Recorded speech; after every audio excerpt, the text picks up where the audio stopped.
Hi class, this is Mr. Williams. I'm going to try to explain 5 key quotes that your classmates found challenging today. So the first quote comes from Act 1, Scene 3, and this is in a conversation between Polonius and Laertes, when Laertes is about to head off to France. Polonius says to him, "Beware of entrance to a quarrel, but being in, bear it that the opposed beware of thee." Aside from being a part of the general collection of good fatherly advice that Polonius offers to Laertes, including "this above all to thine own self be true," this particular excerpt is important because Laertes does actually find himself in a quarrel in Act 5 of the play. And what Hamlet has and what everyone else in the community has is a reputation of Laertes as an accomplished swordsman. So that's why there are odds in the fight. Therefore, Laertes, finding himself in a quarrel, has set it up or arranged it, or through his reputation, that the person in a quarrel is wary of him, thinking that Laertes is a strong fighter. The second quote comes from Act 2, and although it's technically Polonius speaking, he's reading a letter from Hamlet written to Ophelia. In the letter, Hamlet had said to Ophelia, "Doubt thou the stars are fire, doubt that the sun doth move, doubt truth to be a liar, but never doubt I love."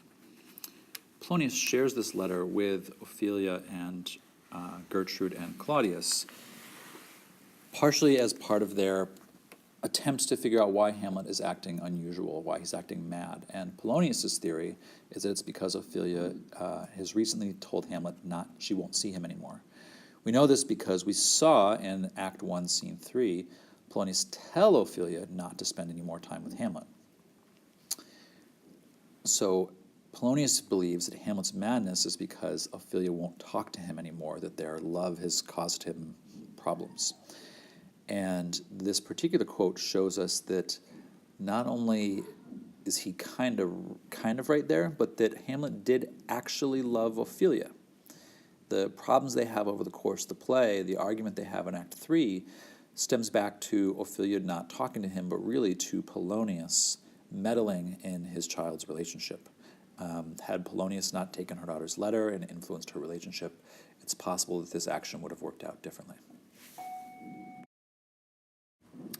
The third quote comes from Act 3, and this is just after the play within a play, where Claudius has seen this depiction of the death of his brother, which he committed, the murder he committed, and he attempts to go pray to absolve him of his sins. He's suddenly struck with feelings of guilt. Hamlet, having seen Claudius's reaction to the play, goes in to kill Claudius, thinking that he's going to be alone here in the chamber. The dramatic irony here is that Hamlet sees Claudius attempting to pray, thinks that Claudius is absolving himself of his sins, and therefore if Hamlet were to kill him, Claudius would go to heaven, having confessed his guilt. The ironic part comes in with this quote, "My words fly up, my thoughts remain below. Words without thoughts never to heaven go." Claudius says this because he's attempting to pray, but he's unable to. He's not willing to give up the things that he got as the result of his original sins, killing his brother. The queen, the crown, the privileges that come with those things. He's not willing to give them up, and he's not willing to publicly admit what he's done. So even though he can say the words, "Please forgive me," he doesn't mean it. So even though his words are flying up in the air, they're literally in the room echoing. It's as if his thoughts, the intention of them, can't go to heaven, can't get forgiveness for him, because he doesn't really regret what he's done. He's not willing to give up what he has gained. So that's why the thoughts never go to heaven, and that's why he can't. If Hamlet heard this portion or realized that, Hamlet could have killed him at this point, having been now convinced of Claudius's guilt. So the fourth quote is from Act 4, Scene 7, and this is in a scene where Hamlet has written a letter first to Horatio and then a separate letter to Claudius, explaining that he's coming back to Denmark. This is a surprise to Claudius because he thought he was sending Hamlet off to his death, but also fortunate for Claudius because Laertes has recently come back looking for revenge for the death of his father Polonius.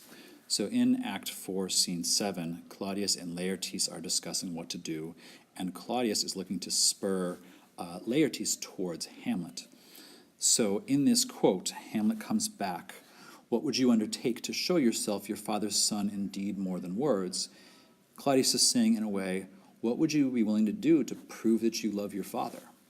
So he's twisting and manipulating Laertes' love of his father in order to get him to kill Hamlet. And the irony here is that Hamlet is also doing the same thing. Hamlet is trying to prove his love and his dedication for his father by getting back at Claudius. So Claudius may or may not recognize that, but he's applying the same logic to Laertes. Prove your love to your father by getting revenge for him. Show him that you can do that.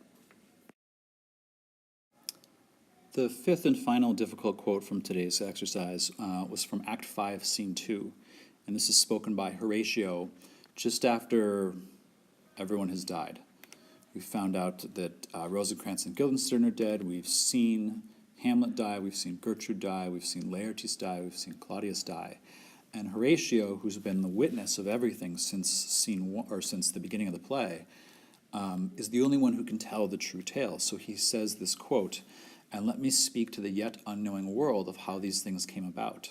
So shall you hear of carnal, bloody, and unnatural acts, of accidental judgments, of casual slaughters, of death put on by cunning and forced cause." Horatio's speaking to Fortinbras, who's just arrived, and to the ambassador from England, who's just arrived. And nobody outside of Horatio knows why the king and the queen and the prince and these other people are dead on the floor in the middle of the room. The unknowing world is everyone. No one knows how this really happened. People know half the story. They know Claudius's half, or they know Gertrude's half, or they know Hamlet's portion. But the carnal acts, this would be Claudius and Gertrude getting married after the death of his brother. The bloody acts, which include the stabbings of the people there, the poisonings, the death of Polonius. The unnatural acts, the appearance of the ghost coming up out of the grave, coming up out of hell in order to speak to Hamlet. Accidental judgments, this would be Hamlet's appraisal of the situation. This would be Claudius's appraisal of Hamlet. This would be Gertrude and Polonius's interpretation of Hamlet's actions. This would be Ophelia not understanding the situation she's in based upon the advice of her father. The casual slaughters, this would include Polonius. This would include Laertes. And the deaths put on by cunning and forced cause. These would be all the characters who, after the climax of the story, after Hamlet finds out that Claudius is in fact guilty, all the characters that had to die. This would be Hamlet and Claudius in particular. So Horatio is really summarizing the play in these couple of lines and summarizing how everybody comes to a fault at the end.